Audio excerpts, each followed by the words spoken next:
2 weeks in a row. 3 weeks in a row.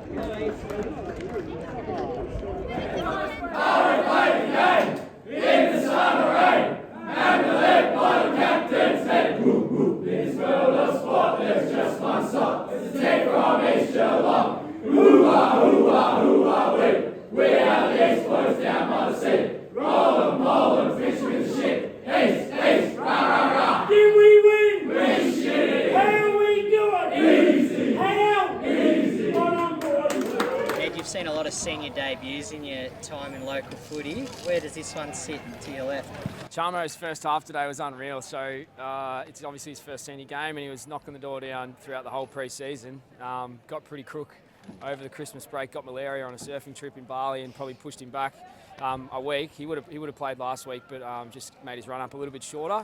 But particularly his first half today, every time the ball hit the deck, he was clean and took his chances really well, which is an awesome effort for a first game. How'd you go, mate? How'd you think you went? Oh, it was unreal. Good fun. Yeah, first half was pretty good for me, but second half was average. So just on that, Coach, the heart rate after the first 2 games of senior footy, you got the 2-0 record, but you would have learned a fair bit from your playing group early on. Yeah, we're a very new group, and as I sort of said to the boys, the comp's going to be really even this year. So teams are going to come out and hunt us, and it happened again today. It happened last week against Bannockburn, and no doubt it'll happen in a couple of weeks against North Geelong as well. It might take 4 quarters to beat a side, and it probably took all the way through to the end of the game. I think both sides were sort of 8 goals each with 10 minutes to go, and it finished 8 goals each. So it was a real grind today, and it took the full 4 quarters today. Which is probably going to be a common theme throughout the year.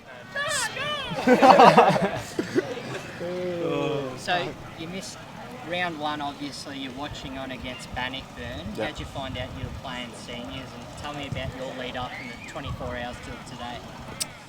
So Thursday night training, we spoke here, announced it in front of training with a nice little riddle or whatever it was.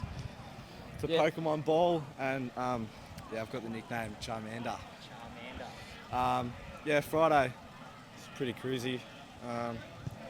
Nothing really, anything special.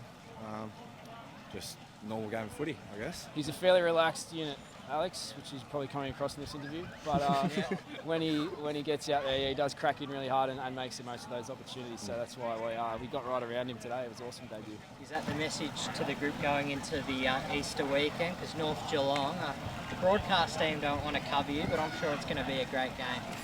The message coming this week will be recover. It was bloody hot today, and there's some really sore boys. I think both teams are sort of out on their feet, particularly in the back half of that last quarter. It might not have been the greatest spectacle. Guys were sort of trudging around and just trying to get through and grind out a win, both sides. So the message this week will be recover, and then we'll have a look at North Geelong into next week. Last one, you didn't see it at quarter time, but Mick O'Leary, he opened the new premiership trophy cabinet.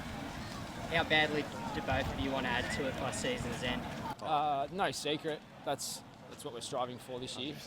I think Mick sort of gave me a little nudge earlier in the year and said he's hopefully going to leave a spot there for us as well. So obviously a lot of water to go under the bridge here, and as you said, it's going to be a really, really tight competition. But that's certainly the goal for the end of the year. All things going well. We've got to play some good footy at the right end of the year though, which is a big challenge. Beautiful. And Noah, Charmander or Bulbasaur? Charmander.